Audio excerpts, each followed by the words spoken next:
On all the various worlds of the prime material plane, humans are among the most common of species, possibly even more common than goblin kind. But in the outer planes, they're something of a rarity. Humans usually find their way to the outer planes as petitioners, souls of the dead achieving their eternal reward or consigned to their eternal punishment. Some powerful spellcasters gain the ability to travel the planes, and sometimes they settle on one of those planes and even start families. Over the millennia, humans have found their way to most of the planes, Outland in particular, but are still rare in comparison to Celestials, Fiends, and Gith. Even mortal races such as elves are more common. One of the defining traits of humans is their adaptability, so those humans who do reside on the outer planes frequently become beings of note, carving out a place for themselves on whatever world they live in. This is particularly true in the Outlands. Humans are more common there than on any of the other outer planes, and while still a minority, are a significant community. Many of the factions have humans in the role of leaders or officers. The trick for humans is finding their role. They aren't naturally magical like Celestials and lack the strength and ferocity of Fiends. What they have is resourcefulness, tenacity, and an almost supernatural ability to learn. Skills that might take a Celestial hundreds of years to master can be picked up by a human in just a few. An elf or Githyanki might spend months mastering a single spell that a human picks up after reading it once. If not for their terribly short lifespans, humans might be one of the most powerful races in the multiverse.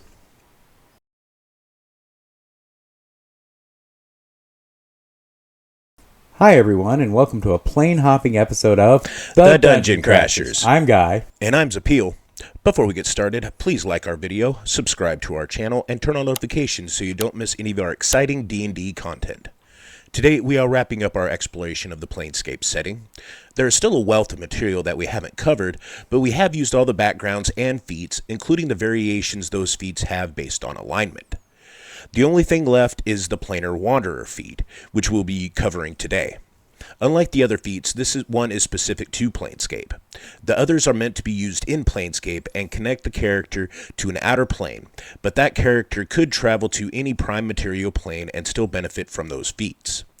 The Planar Wanderer, however, is only useful if the player is traveling the planes, and is the most useful if they are doing it a lot. Our goal here is to make the sort of character that considers planar travel to be as common as a regular adventurer would consider traveling between cities. We also want to make a human character. Our other Planescape builds have featured exotic races to highlight the strangeness of Outland, but we also want to show that humans have a place in any setting. Our hero is a human, and we are using the variant human. They are medium-sized and have a movement speed of 30 feet, and that's about it for the racial abilities. Instead of features like dark vision or a fly speed, humans instead get a bonus skill and a bonus feat. This would be unimpressive except for the fact that the feats can be very powerful.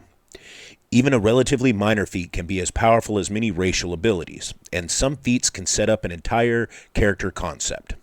Our hero is taking the Fighting Initiate feat. It is a very simple feat, but it is also very good.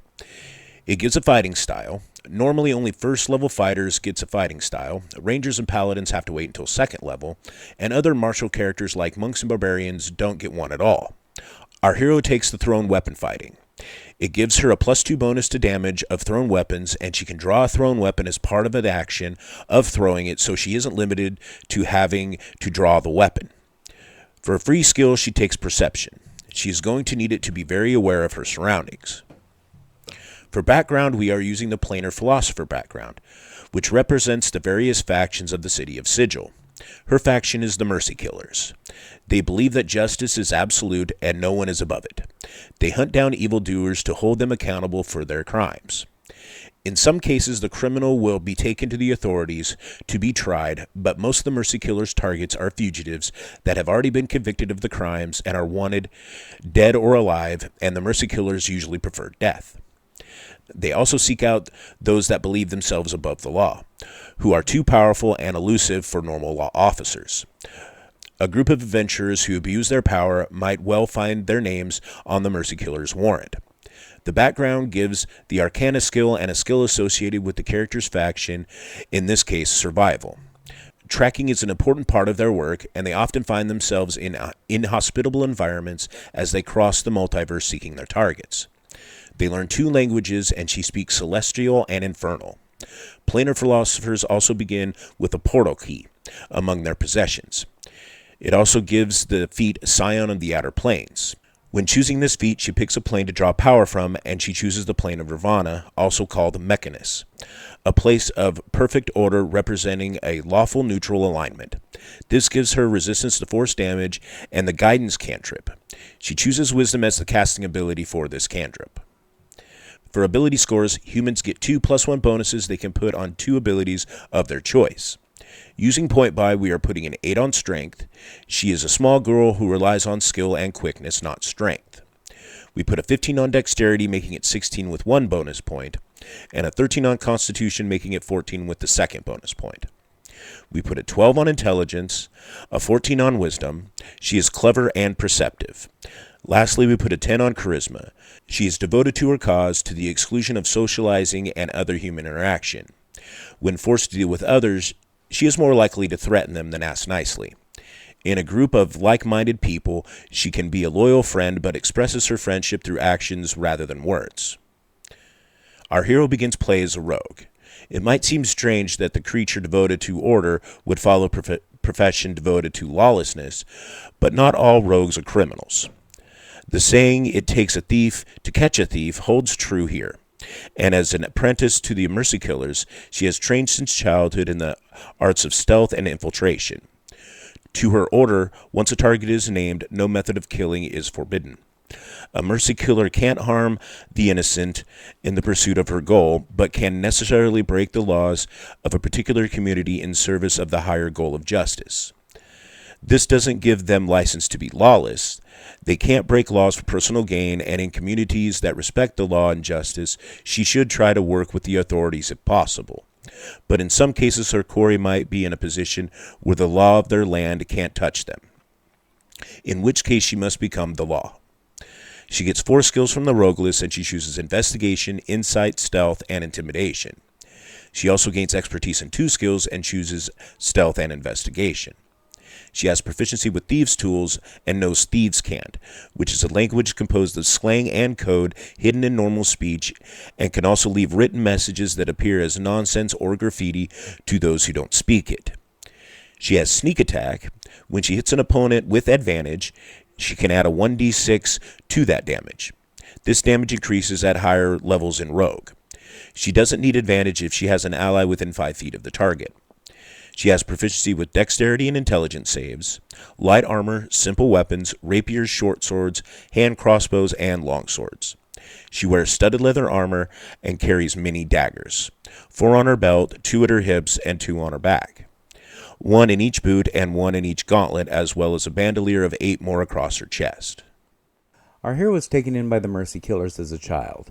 She barely remembers her parents, knowing only what she was told by the Order.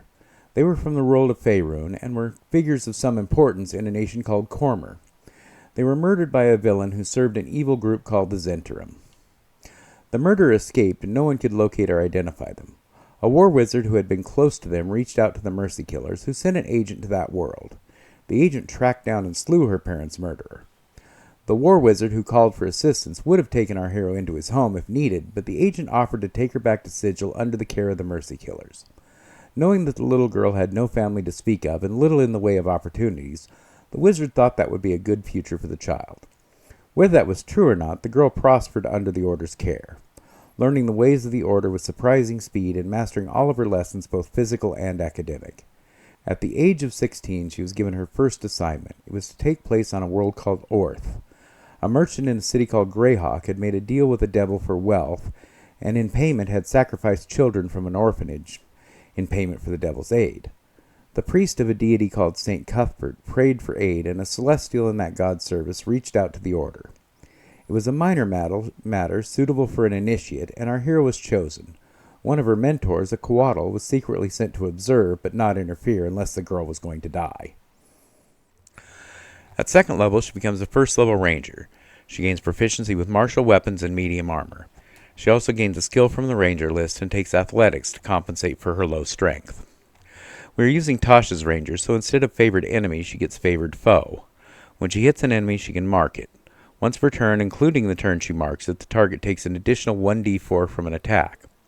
The mark lasts for up to 1 minute, depending on concentration, and she can use it a number of times per long rest equal to her proficiency modifier. She also gains Deft Explorer, which gives her different abilities at different levels. The ability she gets at this level is Canny. She gains expertise in one of her skills, and she chooses Arcana. She also learns 2 more languages, and she learns Elvish and Gith, which is the tongue spoken by Githyanki and their enemies, the Githzeri. At 3rd level, she becomes a 2nd level ranger. She gains a fighting style and takes 2 weapon fighting. She can add her dexterity modifier to attacks made with a melee weapon in her offhand. This applies to melee weapons that have the thrown property, so she can throw a dagger and then throw another with a bonus action. Of course, she can also use her daggers for melee attacks as well. She also gains spellcasting, gaining 2 first-level spell slots and learning 2 first-level ranger spells. The first is Hunter's Mark. This is a superior alternative to Favored Foe, dealing an extra d6 on every attack she makes against the marked foe, and giving her advantage on perception and survival checks to find it if it gets out of her sight. For the second, she takes Ensnaring Strike. It's cast as a bonus action, and the next target she hits has to make a strength saving throw or be restrained by vines that sprout from the weapon. While restrained, the vines deal 1d6 damage to the creature at the start of its turn. The restrained creature or another creature can reach it can use an action to make a strength check against her spell DC to free the target. She can use a druidic focus in place of material components that don't have a gold piece value. At 4th level, she becomes a 3rd level ranger. She gains primal awareness that give her spells at different levels that don't count against the number of spells she can know. The spell at this level is Speak with Animals. She also joins a conclave and becomes a horizon walker. She gains Detect Portal. Once each short or long rest, she can use an action to detect the distance and direction of the closest planar portal within 1 mile. She also becomes a planar warrior. As a bonus action, she can choose an enemy that's within 30 feet. The next time she hits that enemy, all of the attack's damage becomes force damage, and it deals an additional d8 force damage. Now this is one of the weaker ranger abilities in my opinion. While most of these subclass abilities only work once a turn, they don't require a bonus action every turn to make them work. This is even weaker considering that rangers frequently use 2-weapon fighting and have a number of spells that require a bonus action. It does have some advantages. A d8 is a good boost, and changing the attack to force damage is also good, but overall it's often not worth doing. In my campaign, they only use the bonus action to mark the target once, and then once per turn they deal the force damage, up for a minute or until they use a bonus action to mark a different creature. Talk to your DM, but if they don't like this house rule, there are still times when this is useful. She gets a 3rd first-level spell slot and can learn a spell of up to 3rd level, and takes Hail of Thorns. It's a nice area of effect attack, but it requires concentration, so use it before casting Hunter's Mark. From her conclave, she gets spells known at each level that don't count against the number of spells she can know, and at this level she gains protection from good and evil. At 5th level, she becomes a 4th level ranger, gaining ability score improvement on her feat, and she takes the Planar Wanderer feat, which gives several abilities. She has Planar Adaptation. Every time she finishes a long rest, she chooses Acid, Cold, or Fire, and gains resistance to that damage type until she finishes her next long rest. She has Portal Sense. She knows the location of the last planar portal she has used, as long as she's on the same plane as it, and once per long rest, she can use an action to detect any planar portal within 30 feet that isn't behind total cover. Finally, she is a Portal Cracker. As an action, she can make a DC 20 Arcana check to attempt to open a planar portal without a portal key. On a failed check, she takes 3d8 psychic damage and can't use the ability again until she finishes a short rest. If it succeeds, she can force the portal to stay open or closed for 1 hour, and it won't respond to its portal key unless the holder makes a DC 20 Arcana check. Her mentor opens a planar portal to the city her target is in, and then teleports away. Or so she thought, but in reality the Quaddle turned invisible and followed her through the portal. The city was large and the climate was warm. The portal was in an alleyway, and she emerged undetected and immediately went to the house where the merchant lived. She circled the residence looking for a weakness. There were guards at the main gate and a few patrolling the perimeter. She didn't want to harm the guards since she was unsure if they were a part of the merchant's evil schemes. She waited until evening and used dark as cover. Scaling the fence was easy enough, and as far as she could tell, she didn't encounter any magical wards. Taking a moment to call for guidance, she moved stealthily across the yard to the side door. Examination showed that the door was locked and protected with a spring-loaded needle trap. These were easily handled, although she once again called for guidance to be certain. She saw another guard patrolling the hallway in front of her, so she quickly hid in the shadows, waiting for it to pass before following the hallway. Not knowing exactly where the merchant could be found, she assumed it would be on the upper floor, so she searched for a staircase. There were no guards to be seen, so she dashed up the stairs. The first few rooms she encountered were unlocked, but were not sleeping chambers. Finally, at the end of the hallway, there was a door that once again was locked and trapped. She disabled both easily enough, but when she entered the door, her quarry was rising from his sleep. The merchant waved his hands at her and fired bolts of magical energy. One struck her painfully, but the other went wide, striking the wall.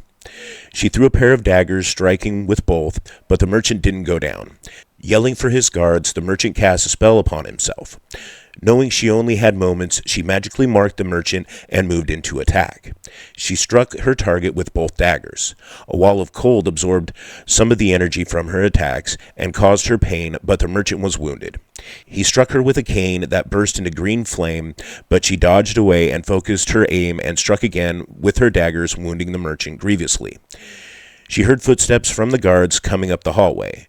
She struck again, finishing off the devil-worshipping merchant, and leaped through the window as the guards entered the room behind her. The fall was painful, but she landed on her feet and sprinted away into the darkness.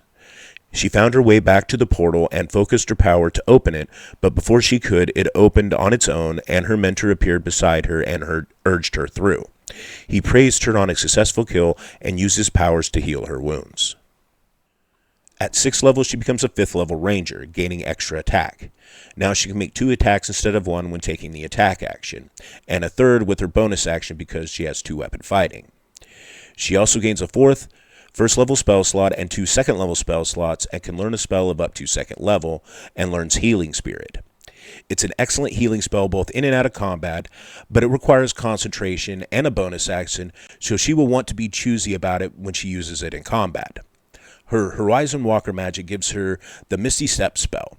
It is an excellent spell. A bonus action teleport is always a great tool to have.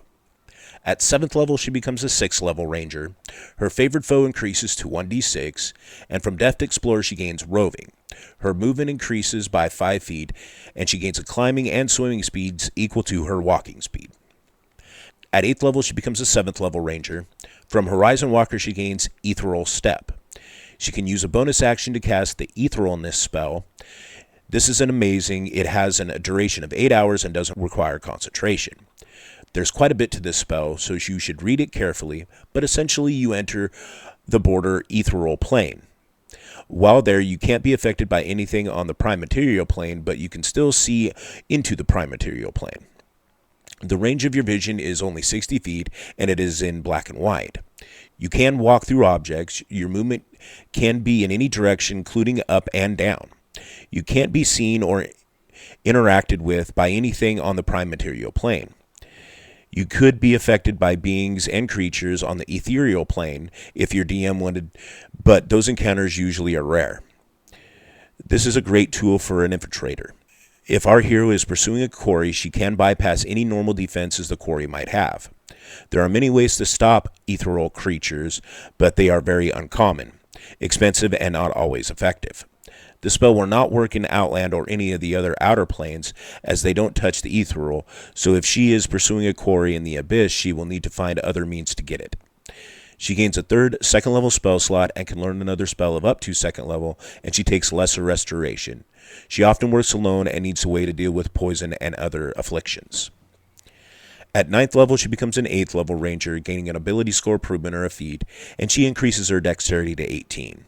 There are other things we would like to take instead, but most of her damage comes from her weapon attacks, and she needs the increased accuracy.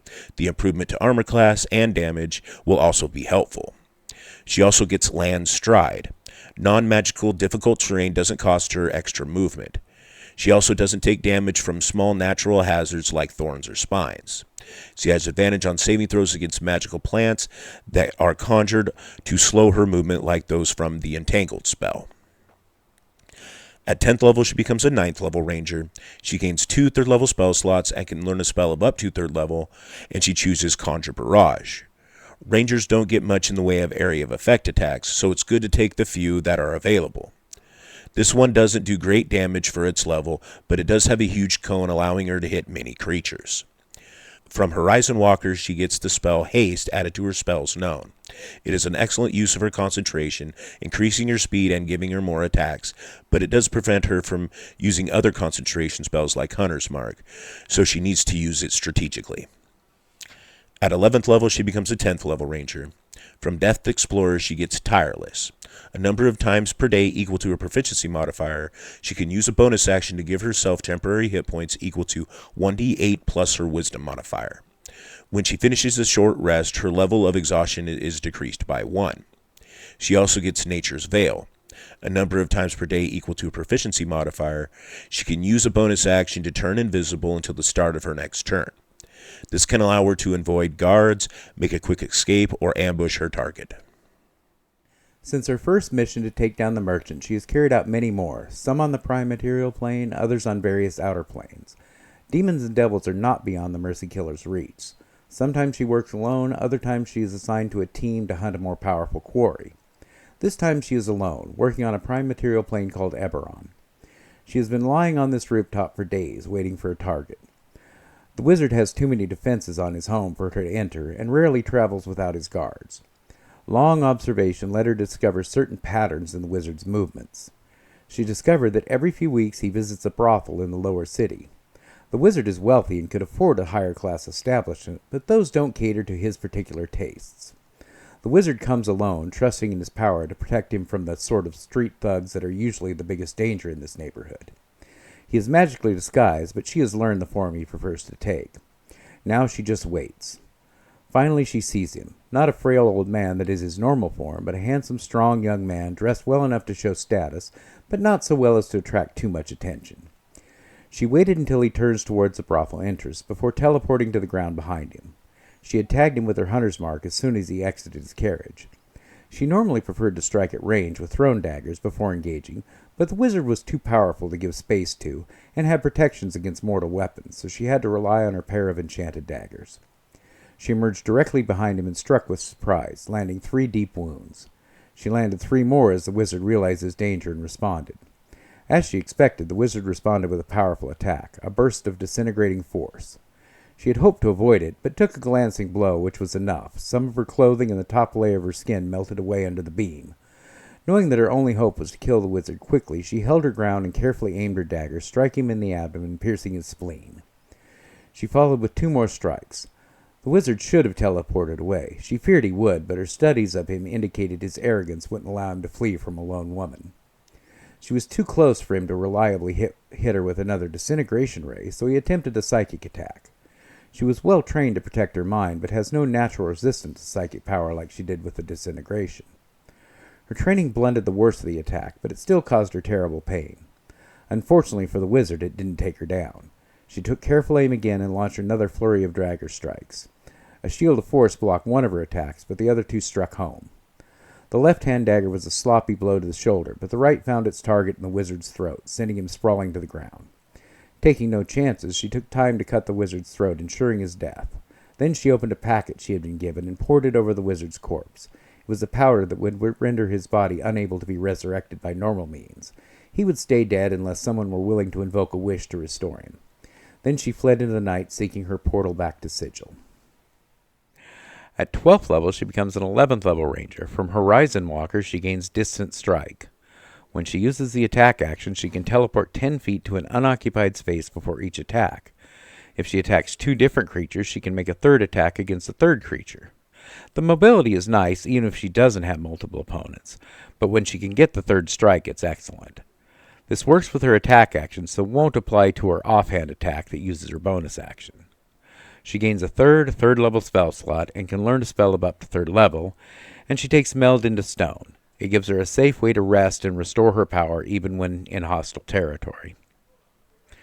At 13th level, she becomes a 12th level ranger, getting an ability score improvement on her feat, and she takes the Agent of Order feat from the Planescape setting. It increases her wisdom to 15 and gives her Stasis Strike. a number of times per day equal to her proficiency modifier. She can force a creature she hits with an attack to take 1d8 additional force damage and make a wisdom save against a DC of 8 plus her wisdom and proficiency modifiers. If they fail, they are restrained by spectral chains until the start of her next turn. At 14th level, she becomes a 2nd level rogue, gaining cunning action. She can now dash, disengage, or hide as a bonus action.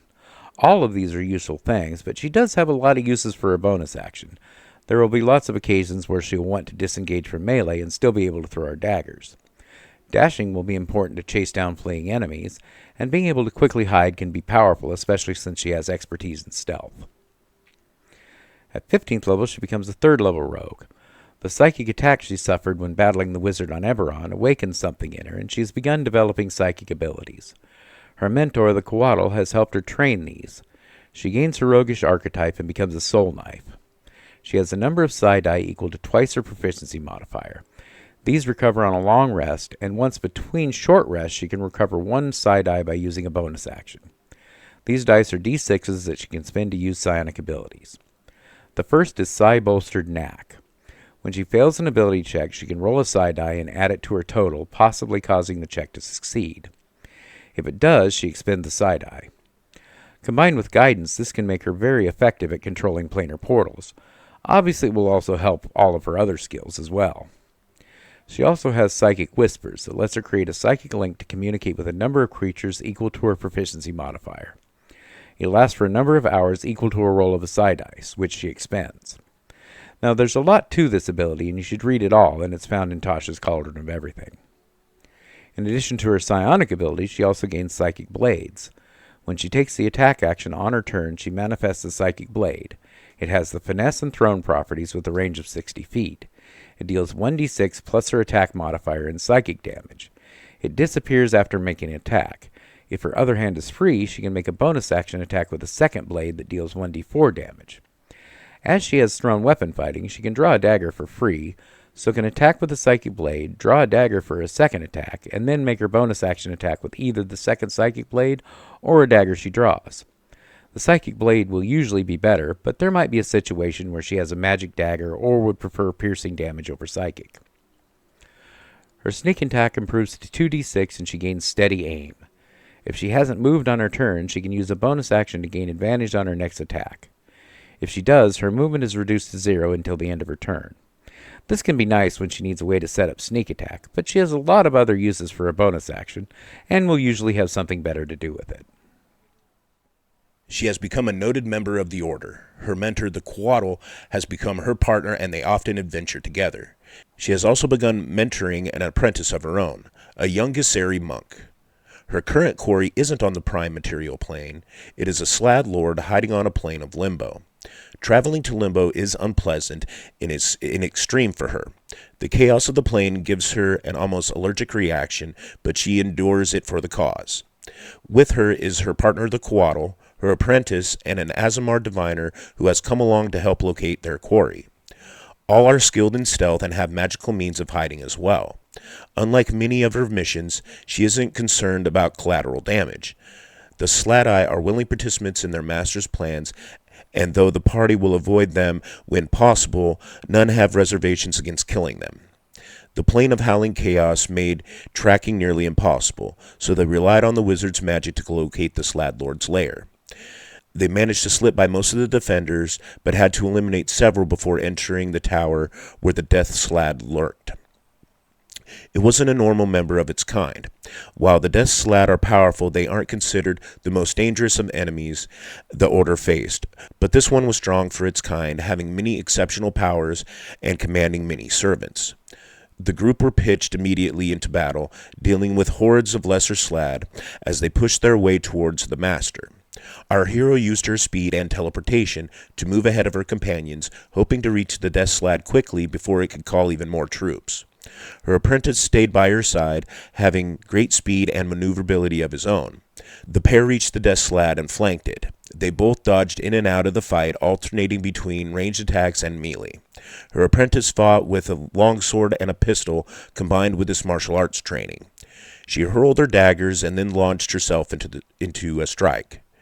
When she struck, she attempted to snare the slad in spectral chains, sometimes succeeding and binding it for a few seconds before it could escape. The slad responded with attacks from its greatsword mixed with powerful blasts of energy.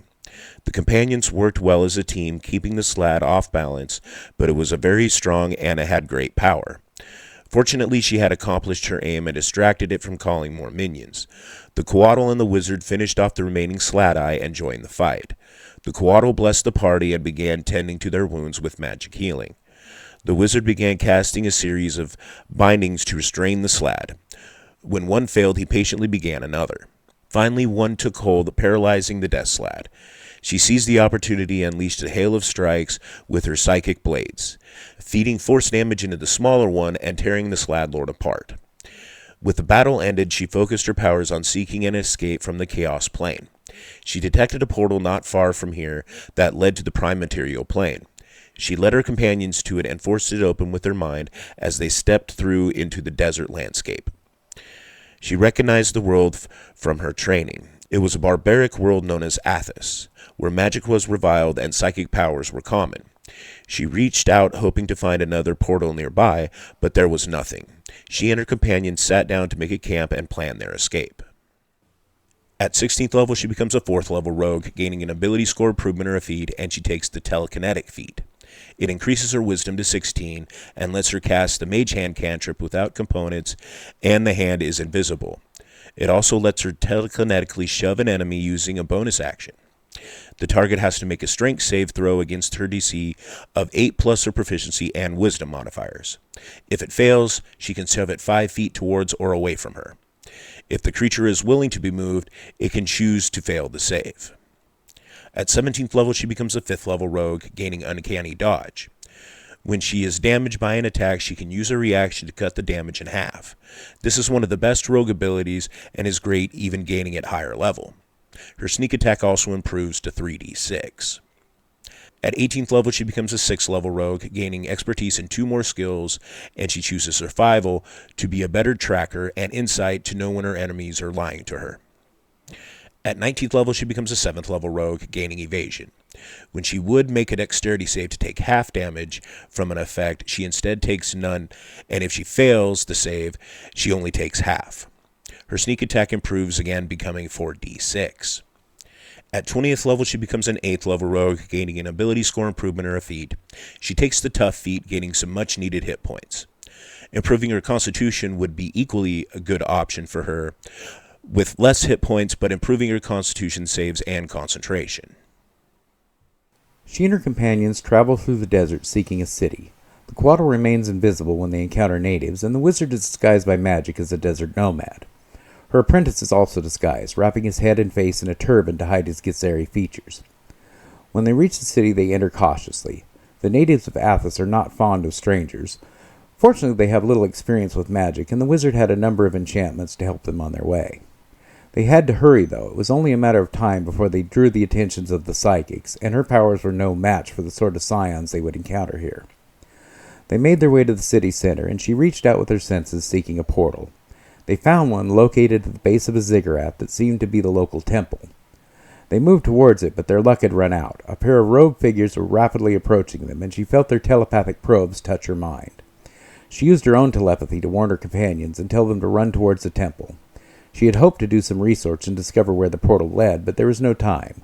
She psychically forced the portal open and jumped through, along with her companions, into the unknown. Hopefully it will lead somewhere safer than this. We hope you enjoyed this character. We think we captured the feel of a planar bounty hunter. Dagger fighting isn't optimal in 5e. They have a low damage dice and can't benefit from the sharpshooter feat. The style does have some advantages. Combined with 2-weapon fighting, she can get 3 attacks, and she has multiple ways to add damage to these attacks, and it works well with her psychic blades. She is well suited to tracking down and ambushing her quarry. She would work best in a party that also uses stealth. In a typical party, she would still be a strong scout and skirmisher, but in a group that could complement her abilities, she would be a good leader for a group of infiltrators. She would benefit from a melee character as an ally to help set up sneak attack. A healer and support character would also make a great ally, and a group could also benefit from a strong arcane caster. Please tell us what you think about this character in the comments below, along with any questions, suggestions, or build ideas, and let us know what you think of the Planescape setting and our take on it. And join us next time when we begin taking a look at the material from D&D 2024. Until then, Cheers.